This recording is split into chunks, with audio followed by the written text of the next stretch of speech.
This is a review for the 2020 Lexus GS 350. Could this be the last year of the GS? I'll see you on the other side. Let's get into it.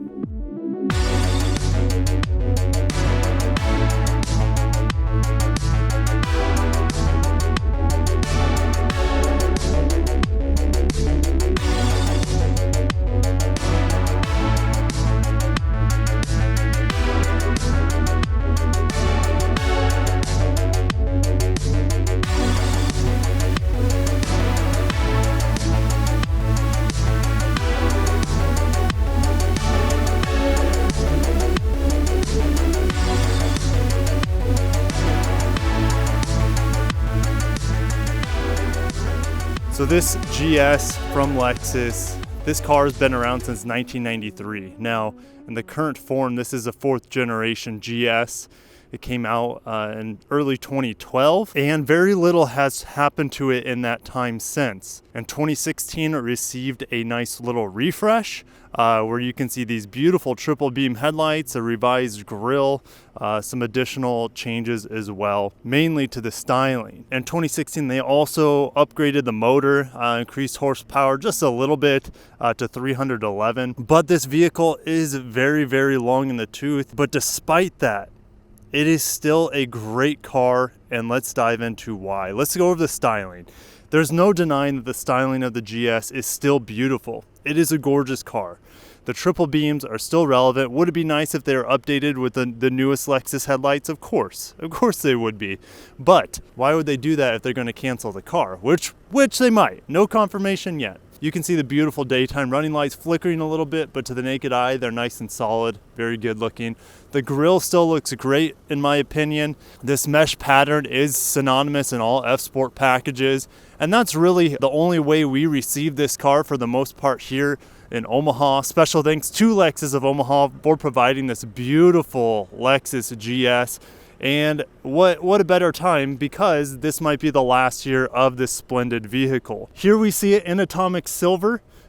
This time of day it looks a little bit gold, a little bit gray. You can see the morning sun coming up right over the horizon. Middle of the day, it definitely shimmers a lot brighter. These 19-inch wheels, although they look pretty good, they are not my favorite GS wheel of all time. I like the 2015 F Sports quite a bit better, but that's just a personal taste. Some of you guys might like this machine finish, a little two-tone color, a little bit better. Stepping back, it looks good. They don't need to change a whole lot to this vehicle. A lot of people say, oh, they need to make it a sportback to compete with, like, you know, the Audi A7. And while that would be nice, I don't know if they're going to do it. I think this is the last iteration of the GS we're going to see. They might eventually bring it back, but this is going to be a very nostalgic, tear-jerking review for me, and it probably will be for a little bit of you guys watching this video. I know a lot of you are avid lovers of the GS. The taillights, they have aged extremely well. Again, these have not been changed since 2016. These are still stunning. They are, I don't know what else to say. They're just very, very beautiful. And if you look at the inside, it looks like it has a bunch of tiny little LEDs there, and then it gets more and more continuous as it goes from right to left. Just stunning. No shortage of detail about this vehicle styling. The rear exhaust still look great. The rear diffuser looks great. And so does it in the rising sun of frigid, cold Nebraska. Underneath the hood, as we pan away from the geese, is the same 3.5 liter V6 that we've seen on it for, seems like forever now. It's not a bad motor. In fact, it's a great motor. It's going to be super reliable. Would it be nice to have more power in the GS? Yes. Unfortunately, you're going to have to spring for the GSF, and I'm getting flurried on. Do you guys see this? See these flurries happening right now? It's all right. It makes the video even more cinematic for your experience. On the inside of the GS, premium quality everywhere you look. Now, the first thing that comes to mind when I first sit in here is the seats. Now, they are a little bit heavily bolstered compared to, let's say, the ES. Now, they also are a little bit stiffer, and that's not a bad thing because this car does want to push the envelope a little bit more compared to the ES brethren. I love this little diamond plated trim here on the doors, on the dash. And it's something we don't really see in the rest of the Lexus lineup at all. It's very unique to the GS. Now, these buttons are very oddly placed. Parking assist button in the rear sunshade. If I press this button, Rear sunshade comes up. And anytime you put the vehicle in reverse, like so,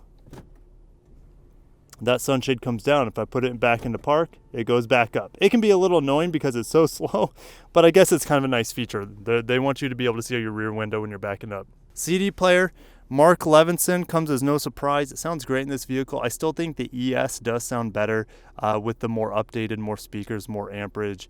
More diamond plated here over the cup holder, and in the back you have your heated and ventilated seat settings. The clock looks great as usual, and then this inlaid dash, or you could say inlaid screen into the dash, is awesome, and I think it probably is the best positioning of a screen in any Lexus vehicle. I think it looks better than the ES, the RX, the UX, the LX. It looks better than them all.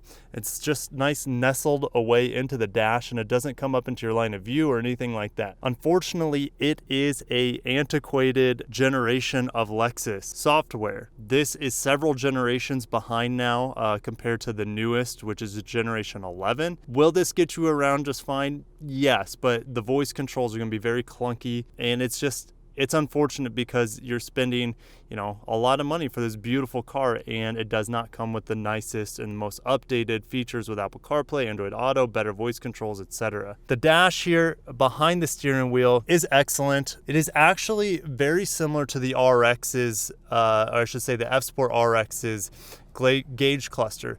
This speedometer, like in the ES and the RC, it does not slide back and forth, which is unfortunate because I would expect that out of this vehicle. But in the IS and the RC, like I said, it'll slide back and forth. The heads-up display. Now, I know you guys can see the heads-up display just a little bit. You see that 0. It is very great in this vehicle. What do I mean by great? Well, it's very clear. It's much clearer than just about every other Lexus heads-up display. If I press this display button, it'll show you like the eco range, which no one cares about. And then this will show you your rev counter, which is really nice to see. There are some drawbacks to this heads-up display. It is very small. And so as a result, they've kind of like squished in and made at an angle the rev counter or the tachometer there. Well, compared to the ES, it is, I would say it's crisper, it's clearer, it's brighter than the ES's heads-up display. It is a better heads-up display than the ES, no doubt. The RX's heads-up display is better because it provides so much more information. It is larger. And of course, the LS's heads-up display is the king of all Lexus. There's the geese. There they go. Did I scare them away? The shifter is a different touch here. Now, I think this is a new shifter for 2020. I could be wrong. I don't spend a lot of time in the GS. But the shifter here, they essentially use in all Lexus products now. They just put it in the new GX. However, in the GS, they still kept the baseball stitching around the shifter, which makes it a very premium feeling. In the GX, you don't see that, which is really, really unfortunate because I loved this shifter in the GX so much. Here in the GS, the sedan, at least they're able to keep that baseball stitching around the shifter. Then underneath the armrest here in the center, of course, you have a couple USBs and then a nice 12 volt for additional charging. Plenty of seat configurations here, I should say memory seats. And then down here are going to be all of your window controls for passengers as well as yourself. It does have auto folding mirrors. Now, this also has an 18-way seat adjustment, which is probably the best in any Lexus other than the LS. Paddle shifters here are in the best position. Lexus has the best paddle shifters with their positioning, their size, and overall feel. I haven't found a brand that does it better than Lexus with the paddle shifters. Now, this does have Lexus Safety System Plus. You see lane keep is here, which will also show up in your heads-up display, by the way, but I prefer it not because it takes up space. And then this is your dynamic radar cruise control adjustments. This does have auto sensing wipers, and then it also has auto high beams as a part of the Lexus Safety System Plus. In the backseat of the GS, it is a very different experience to what I'm used to for the most part in the ES. The ES is the best-selling Lexus sedan, and as you guys know, the ES has tons of leg space in the back. It has even more than the LS. Now, the seat in front of me is set up for me.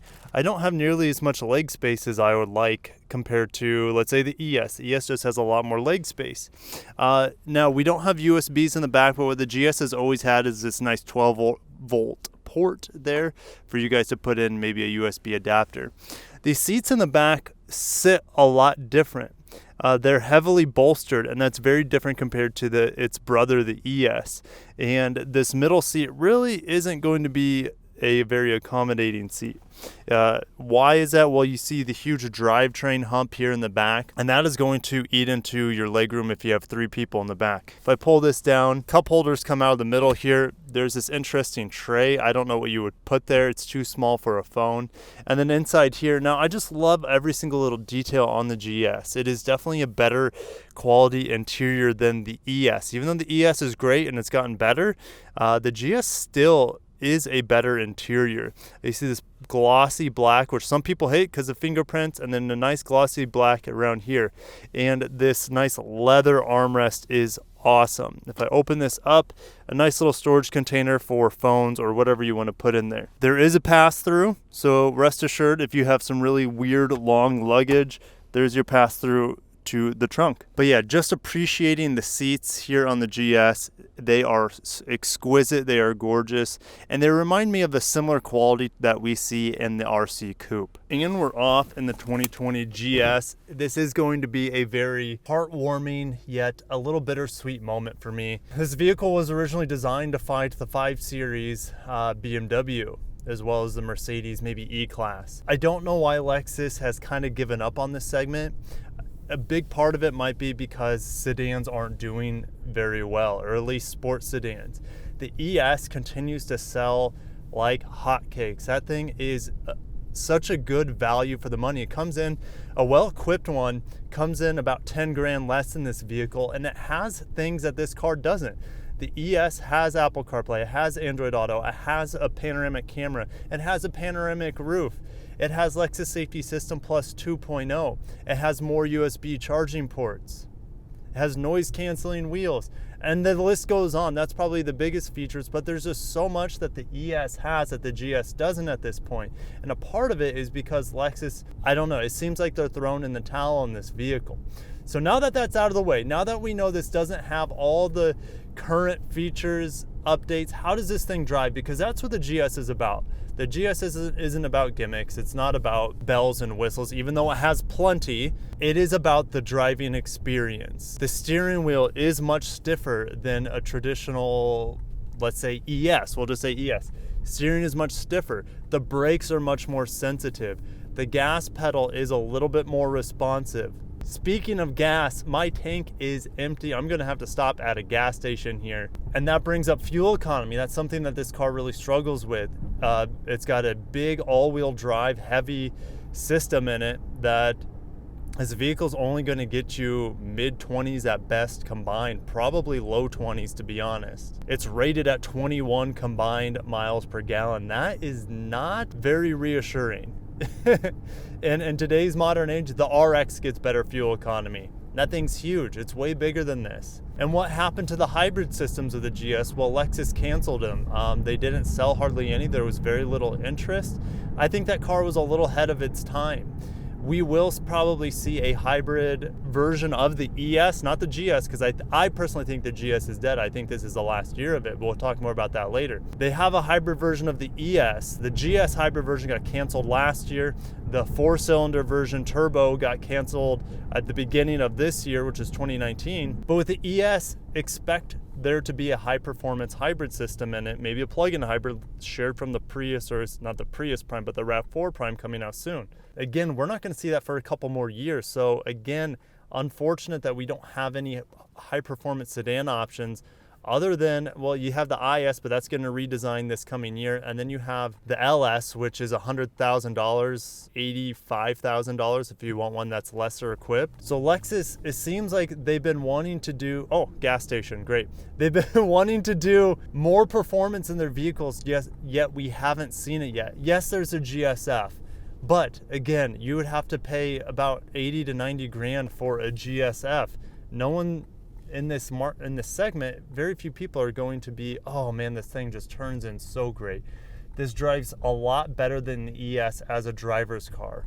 The steering wheel is super precise. The car just feels super stable in the turns. The ES definitely moves around a little bit more. But guys, I gotta fill this tank up. I got one, actually it doesn't even give me a range anymore, it just says refuel. How quiet is this vehicle? Well, it's very quiet. It's extraordinarily quiet. When I was out on cruising on the freeway going about 70, The only noise I really heard was a little bit of wind buffeting from the mirrors. Now, I think that plagues every single vehicle that has standard mirrors, which they all do in America because it's illegal to have the cameras on the side. That's my future self talking. Now, the noises that you do get are from the engine at over 2,000 RPM. Let's give it a little whirl.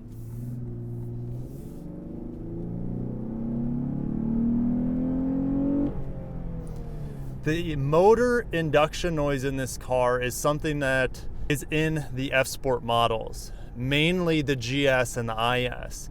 We really don't get that same intoxicating sound from the motor in the ES F-Sport. So the GS still sounds like it's from a totally different breed of vehicles compared to the ES. Now, what about this transmission? Well, I think it's phenomenal. I love the 6-speed transmission in Lexus vehicles.